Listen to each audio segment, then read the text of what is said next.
wabarakatuh. Waalaikumsalam warahmatullahi wabarakatuh. Bagaimana Pak kabarnya hari ini? Alhamdulillah. Baik. Alhamdulillah ya Pak. Terima kasih Pak sudah ada waktu untuk saya wawancara. Jadi begini Pak, dalam pengambilan keputusan Bapak sebagai kepala sekolah itu nanti akan yang saya tanyakan pertama yaitu bagaimana Bapak mengidentifikasi kasus-kasus yang merupakan kasus dilema etika dan bujukan moral, Pak. Nah, kita sebagai kepala sekolah perlu mengetahui dan memahami bagaimana cara mengidentifikasi permasalahan atau kasus yang timbul di sekolah itu banyak jenisnya. Itu mungkin ditimbulkan karena kasus kesiswaan, kemudian kasus kepegawaian dengan indisiplinernya, yang ketiga mungkin dengan adanya kasus masalah keuangan dan sarana prasarana yang ada di sekolah. Berarti diidentifikasi dulu ya Pak, dari keuangan, kesiswaan sampai karyawannya Pak. Bagaimana Bapak menjalankan keputusan itu Pak, terutama untuk kasus-kasus di mana kedua kepentingan sama-sama benar dan sama-sama mengandung kebajikan, Pak.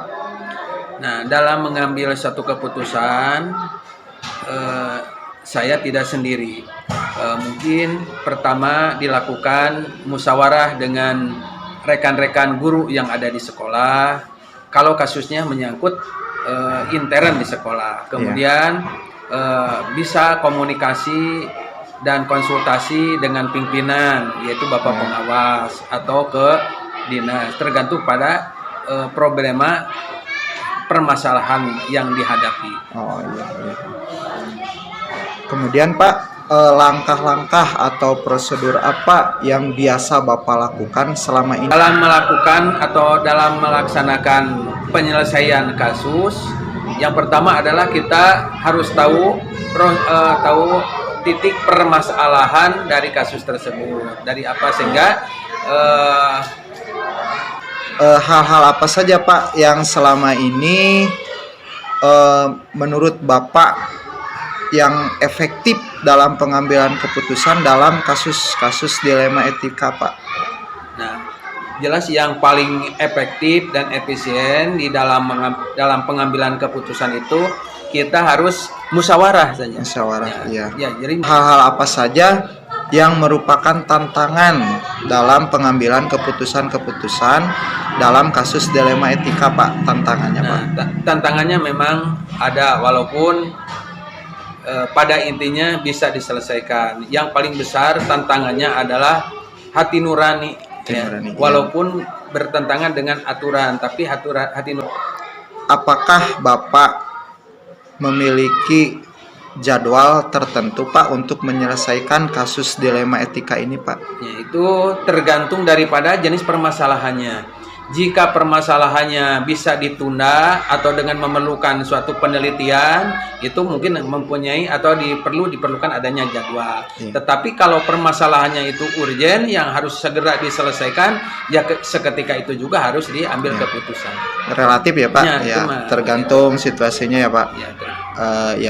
Baik Pak. Gitu Pak. Prosedur tadi juga saya pertama ada dengan cara musyawarah, yang kemudian dengan konsultasi ke pimpinan dan koordinasi dengan pihak-pihak luar yang ada kaitan dengan permasalahan tersebut. Terus Pak, adakah faktor-faktor yang selama ini mempermudah atau membantu Bapak dalam pengambilan keputusan? Banyak sekali ya. Dalam pengambilan suatu keputusan memang banyak yang memberikan jalan, yaitu yang pertama itu dari rekan kerja, rekan-rekan sekolah. Nah, itulah yang paling baik ya, karena tergantung daripada jenis permasalahannya. Kalau intern di sekolah ya yang memunculkan nama baik ya, maka selesaikanlah dengan rekan-rekan di sekolah. Seandainya tidak bisa diselesaikan, maka bisa kita konsultasi dengan pimpinan. Tetap komunikasi konsultasi dan koordinasi yang Ya. dibutuhkan. Berarti koordinasi dengan berbagai pihak ya Pak. Ya. Ya. Untuk yang terakhir Pak, dari semua hal yang telah disampaikan, pelajaran apa yang Bapak petik dari pengalaman pengambilan keputusan dilema etika ini Pak? Nah, selama saya menjadi kepala sekolah memang banyak sekali permasalahan yang ditimbulkan baik dari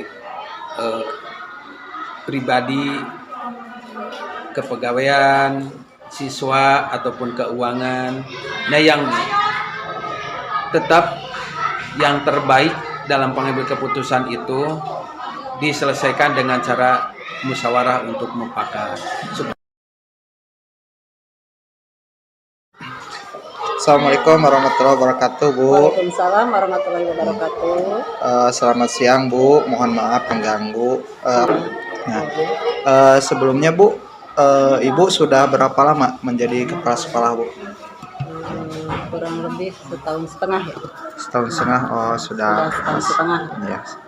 Mana Ibu dapat mengidentifikasi kasus-kasus yang merupakan kasus dilema etika atau bujukan moral Bu? Ya, baik, saya akan mencoba menjawab pertanyaan Bapak ya. Ya. Yang selama ini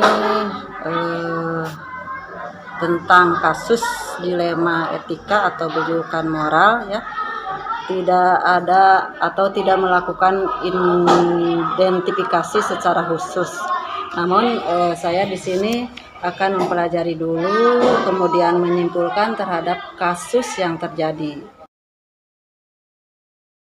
Ibu menjalankan pengambilan keputusan di sekolah Ibu, terutama untuk kasus-kasus di mana ada dua kepentingan yang sama-sama benar dan mengandung unsur nilai-nilai kebajikannya Bu. Dalam pengambilan keputusan tersebut ya, dalam dilema tadi, Ya. masalah tadi yang muncul, terlebih dahulu mungkin di sini saya akan melakukan koordinasi atau musyawarah kepada pihak-pihak yang terkait. Prosedur atau langkah seperti apa yang Ibu lakukan selama ini, selama Ibu menjabat sebagai kepala sekolah? Kalau langkah-langkah atau prosedur tidak memiliki prosedur yang baku ya, akan tetapi saya akan selalu mengusahakan kepada jalan musyawarah mufakat. Kemudian hal-hal apa saja yang selama ini Ibu anggap efektif dalam pengambilan keputusan pada kasus-kasus dilema etika Bu? Supaya efektif dalam pengambilan keputusan, maka saya musyawarah lalu mengumpulkan fakta-fakta yang relevan berkaitan dengan masalah. Setelah dilakukan pertimbangan yang matang, baru kemudian saya mengambil keputusan. Tentunya pada saat yang sama diperlukan cara berpikir yang jernih gitu ya. Kemudian Bu, hal-hal apa saja yang selama ini merupakan tantangan dalam pengambilan keputusan dilema etika atau bujukan moral Bu, tantangannya? Ya, namanya dalam mengambil keputusan itu kan tidak diputuskan sendiri ya, berdasarkan musyawarah. Tentunya di sana banyak pendapat. Itulah tantangannya. Ada yang menyangkal mungkin dari pihak yang diajak musyawarah misalnya, atau dari guru senior yang tidak sepaham dengan kita ya. Oh iya iya. Itu saja. Berarti ada saja ya Bu tantangan dalam setiap pengambilan saja, keputusan. setiap. Iya, iya. Kemudian Bu, apakah Ibu memiliki sebuah tata kala Bu atau jadwal tertentu dalam sebuah penyelesaian kasus dilema etika Bu? Kalau jadwal tertentu tidak ada ya, tapi saya lebih menyesuaikan dengan masalah yang sedang dihadapi. Atau prosedur seperti apa yang Ibu jalankan Bu selama pengambilan keputusan tersebut? Prosedur dalam pengambilan keputusan itu ya seperti tadi, diantaranya adalah diskusi dengan teman, dengan guru, mungkin dengan kepala sekolah yang lebih senior dengan saya, ya sharing lah. Ya, lebih ke sharing ya Bu, berarti dalam Ibu pengambilan keputusan itu lebih banyak diskusi dulu ya Bu. Ya, terima kasih Bu.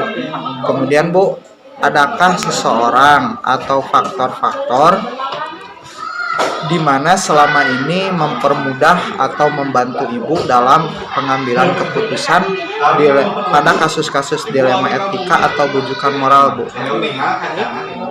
Faktor yang mempermudah atau membantu saya dalam pengambilan keputusan dalam kasus dilema etika dan bujukan moral adalah saya tidak bekerja sendiri mungkin ya. Kemudian selain itu saya juga perlu memaksimalkan sumber daya yang ada untuk bersama-sama memikirkan keputusan untuk sebuah solusi. Di antara dilema etika dan rujukan moral itu pasti ada yang lebih dibutuhkan atau diutamakan dan dapat dari semua hal yang telah disampaikan tadi Bu, pembelajaran apa yang dapat Ibu petik dari pengalaman pengambilan keputusan dilema etika Bu? Pembelajaran yang dapat dipetik dari keputusan dilema tadi yaitu bahwa dalam mengambil sebuah keputusan, baik sebelum proses pengambilan dan sesudah pengambilan, jadi harus sabar. Atas waktunya, mohon maaf sudah mengganggu. Wassalamualaikum warahmatullahi wabarakatuh.